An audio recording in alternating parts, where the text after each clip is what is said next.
It's funny. Sometimes the simplest stories, the ones you might have heard a million times, actually hold the most interesting lessons about how we communicate.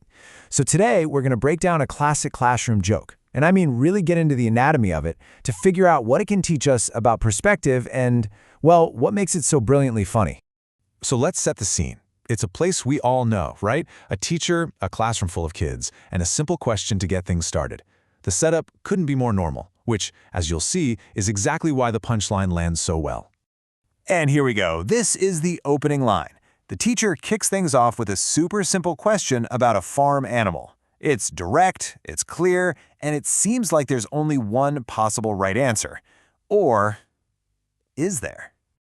Okay, this part is absolutely crucial. The first couple of lines in this joke aren't just about questions and answers. Nope. It's all about building a predictable pattern in our heads. It's basically training us, the audience, to expect a certain kind of logic.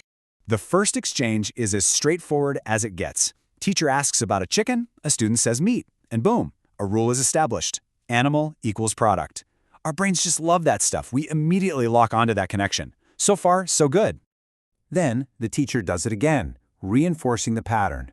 What does the pig give you? Bacon. Okay. Pattern confirmed. At this point, we're feeling pretty smart, pretty confident. We totally get the rules of this little game. So, let's just state it plainly. A rule has been created and we've all agreed to it without even realizing it. The rule is, the teacher asks for a farm animal and the student names a product from that animal. This is the foundation the whole joke is built on. And right here, this is where the magic happens. See, every great joke has a turning point. That moment where the rules we just so carefully learned are suddenly and beautifully twisted. Let's watch it happen. Now, listen closely to that question. It's not just, what does the cow give you? The teacher adds two little words that change everything. Fat cow. And just like that, a second possible meaning quietly slips into the room. So let's just pause for a second. What really just changed there? It wasn't just another question in the sequence, was it? The language shifted from something neutral like chicken or pig to something loaded, something that could, be seen as an insult. That little phrase, fat cow, is the pivot point. It's the key that unlocks a totally different interpretation of what's happening. To the teacher, it's just a simple descriptor, but to at least one student in that room, it's a target. So, to really get why this joke is so good, we have to completely step out of the teacher's world for a minute and jump into the students. They're not playing by the same rules anymore, because that one phrase just created a whole new game. This is a perfect map of the student's thought process. They hear fat cow, and their brain makes a completely different connection.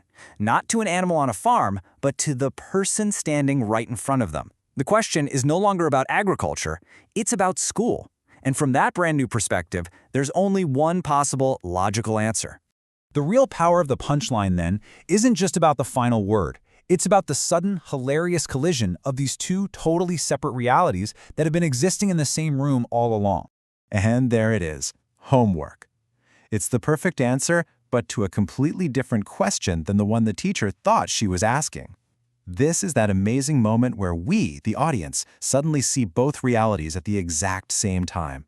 And check this out. This table just illustrates the whole thing perfectly. You've got the teacher, operating in a world of farm animals and food. Then you've got the student, operating in a world of, school. The humor, the entire joke, lives right there in the gap between those two columns. So here's the big takeaway. The comedy doesn't come from a silly answer. It comes from that shocking, delightful realization that a second, totally valid context was running parallel to the obvious one the whole time. We just couldn't see it until the very end. So what does this all mean, besides just being a funny joke? Well, first, it shows that great humor is this incredible dance between setting up an expectation and then just brilliantly breaking it. Second, it proves that words aren't fixed things. Their meaning can change completely depending on the context. And maybe most importantly, it shows how two people can be in the exact same conversation and come away with completely different realities. That's not just the secret to a good joke. That's a deep truth about how we all communicate.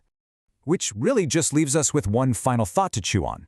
This joke is a perfect, tiny little model of how a single shift in perspective can change absolutely everything. So the real question is, how often does that happen in our own lives, maybe without us even noticing?